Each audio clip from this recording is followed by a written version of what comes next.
دیکھیے کسی نے پوچھا ہے کہ اگر کوئی کافر مر جائے تو ریسٹ ان پیس کہنا اس کے مرنے پر یہ کیسا ہے؟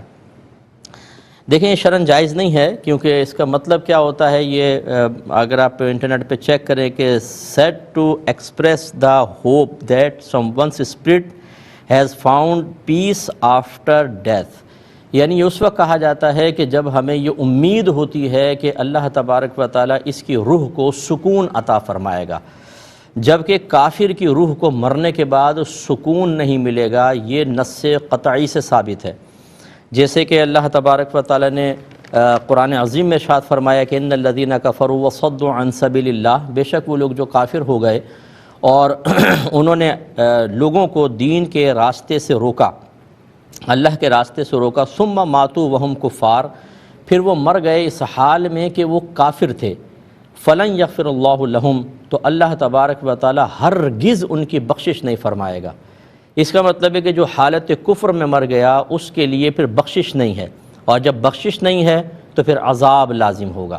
کیونکہ جو بخشش کی امید ہوتی ہے بخشش کے ساتھ جائے گا، اس کے لیے جو بخشش کے ساتھ گیا اس کے لیے تو عذاب ہی نہیں ہے،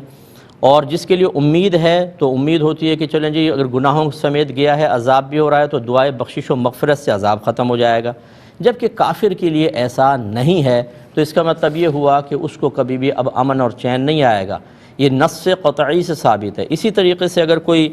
مسلمان تھا اور پھر وہ دائرہ اسلام سے باہر نکل گیا، اس نے کفر اختیار کر لیا، اس کو مرتد کہتے ہیں۔ اس کے بارے میں اللہ تعالیٰ نے فرمایا کہ وَمَن يَرْتَدِدْ مِنْكُمْ عَنْ دِينِهِ، کہ جو تم میں سے اپنے دین سے پھر جائے، فَيَمُتْ وَهُوَ كَافِرٌ،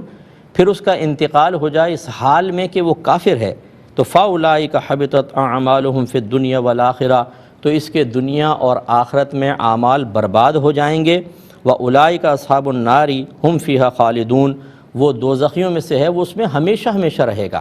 اس کا مطلب یہ ہوا کہ جو کفر کی حالت میں مر گیا وہ کبھی بھی اس کو پیس امن تو حاصل ہو ہی نہیں سکتا ہے۔ کوئی حالت ارتداد کے اندر مر گیا ہمیشہ ہمیشہ جہنم میں جائے گا، اس کے لیے بھی بخشش و مغفرت نہیں۔ یہ نصوص قطعیہ سے ثابت ہوا۔ اب اگر کوئی دعا کرتا ہے امن کی، سکون کی یا مغفرت کی، اس کا مطلب یہ ہے کہ اسے ان آیات پر یقین نہیں ہے،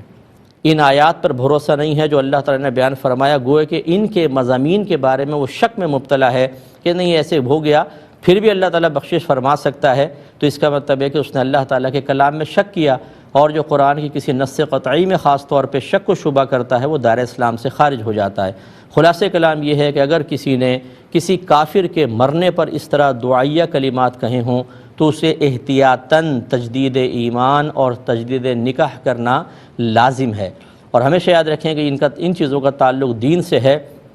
ایسا نہیں ہے کہ ہم اپنی عقل کا استعمال کرتے ہوئے یہ کہیں کہ یار جو فلاں شخص تھا بڑا رحم دل تھا، بہت انسانیت کی خدمت کرتا تھا، غریبوں کے ساتھ بہت اچھا سلوک کرتا تھا اور بلا امتیاز کرتا تھا، کافر ہو کے مر گیا لیکن اچھے کام بھی تو کیے، چلو اس کے لیے دعا کر دیں۔ اللہ تبارک و تعالیٰ نے مطلقاً آخرت کی نجات اور بخشش کا دار و مدار ایمان پر رکھا ہے۔